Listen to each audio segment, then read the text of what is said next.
মাদারীপুরের শিবচরে আড়িয়ালখা নদীতে গোসল করতে নেমে জান্নাতুল আক্তার নামের এক মাদ্রাসা ছাত্রী নিখোঁজ হয়েছেন। শনিবার দুপুরে শিবচর উপজেলা চর শ্যামাইলে আড়িয়ালখা নদীতে গোসল করতে নামলে পানিতে ডুবে নিখোঁজ হন তিনি। পুলিশ সূত্রে জানা যায়, শুক্রবার বিকেলে জান্নাতুল আক্তার তার ফুফা মনির শিকদারের বাড়িতে বেড়াতে আসেন।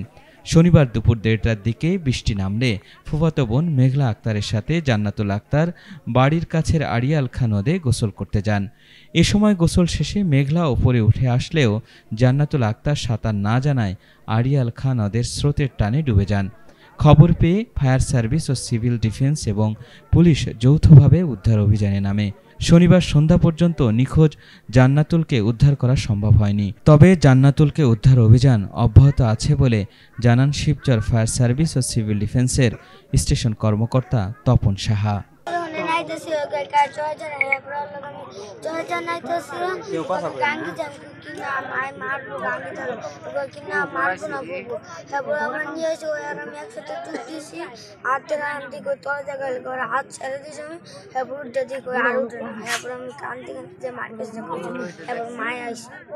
দুপুর 2টার দিকে ওরা মনে হয় কি গাছ বাগানে খেলতেছিল। খেলার ভিতরে ওই যে বড় মেয়েটা বলছিল যে আয় আমরা গাঙ্গে যাবো গোসল করতে।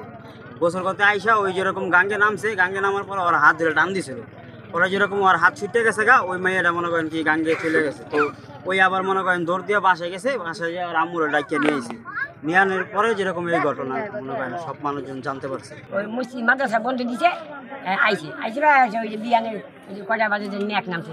এই ম্যাকের সময় আমার নাতিনি ওই চোখে ভিজছে, ভিজে অঙ্ক নো গাঙ্গে নাইতে যাই। আমার নাতি আমি কইছি না গাঙ্গে যাম না, আমার আম্মু মারবো। না দেখবো না, আমরা পড়াই নিয়েছি যাবো।